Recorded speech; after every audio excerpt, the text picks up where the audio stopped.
வணக்கம். நான் டாக்டர் ஸ்வாதிகா, மகப்பேறு மற்றும் நுண்துளை அறுவை சிகிச்சை நிபுணர். ஃபைப்ராய்ட் கட்டி 100 பெண்களுக்கு ஸ்கேன் பண்ணோம்னா 20-30 பெண்களுக்கு ஃபைப்ராய்ட் கட்டிகள் இருக்கலாம். ஸோ ஃபைப்ராய்ட் கட்டிகள் இருக்குதுன்னு ஒரு டயக்னோசிஸ் வந்த உடனே மனசில் நிறைய கேள்விகள் வரும்.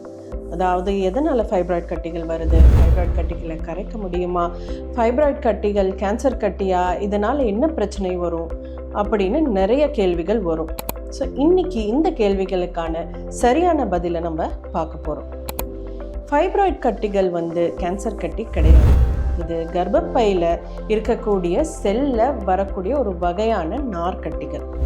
ஃபைப்ராய்ட் கட்டிகள் கேன்சர் கட்டிகளாக இல்லைனாலும் ஃபைப்ராய்ட் கட்டிகள் வளரக்கூடிய கட்டிகள். அதாவது ஒரு ஃபைப்ராய்ட் கட்டி 2 சென்டிமீட்டர்லேருந்து 20-30 சென்டிமீட்டர் வரைக்கும் கூட வளரலாம்.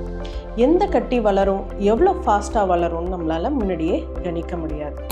இதை ஒரு கர்ப்பப்பை, அதாவது ஒரு ப்ரெக்னென்ட் யூட்ரஸோட கம்பேர் பண்ணோம்னா இது ஒரு 4 மாத குழந்தை சைஸ்லேருந்து 6 மாத குழந்தை சைஸ் வரைக்கும், சில சமயங்களில் நிற மாத குழந்தை சைஸ் வரைக்கும் கூட வளர வாய்ப்பு உண்டு.